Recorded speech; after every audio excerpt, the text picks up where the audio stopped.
పాలమూరు రంగారెడ్డి ప్రాజెక్టుపై బీఆర్ఎస్ కి మంత్రి కోమటిరెడ్డి ప్రశ్నలు వేశారు.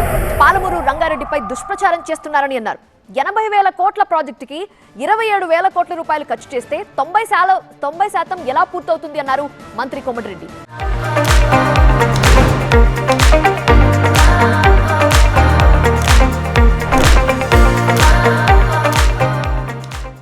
పాలమూరుకు ద్రోహం చేశారు కాబట్టి పార్లమెంట్ ఎన్నికల్లో డిపాజిట్లు రాలేదన్నారు. మహబూబ్ నగర్, నల్గొండ, ఖమ్మంలో 38 సీట్లకు కేవలం 3 సీట్లలోనే బీఆర్ఎస్ గెలిచిందన్నారు. మహబూబ్ నగర్, భూత్పూర్ మరో మంత్రి వాకిటితో కలిసి 25 కోట్ల అభివృద్ధి పనులకు ప్రారంభించారు కోమటిరెడ్డి.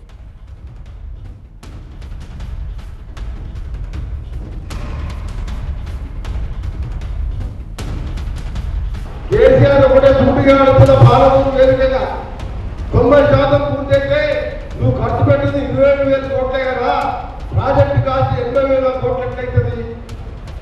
ఎందుకు అబద్ధాలతో కేసీఆర్ ఓడిపోయినా కానీ ఇంకా కూడా మీరు పద్ధతి మార్చుకోలేదంటే మీరు ఒక్కసారి ఇక్కడ ఉన్న ప్రజలు అర్థం చేసుకోవాలి.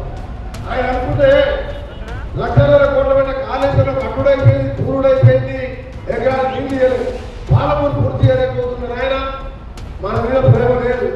ఏమైనా ఏంటంటే మన పనులు అక్కడ చుట్టాలు అక్కడ ఉంటున్నారు.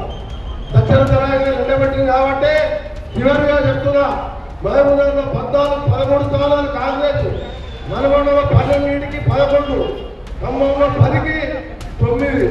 అంటే మొత్తం మీరు 36 స్థానాలకు 38 స్థానాలకు 3 సీట్లే టీఆర్ఎస్ వచ్చినాయంటే పాలమూరు మోసం చేసినట్టే కదా. ఇదే అర్థం.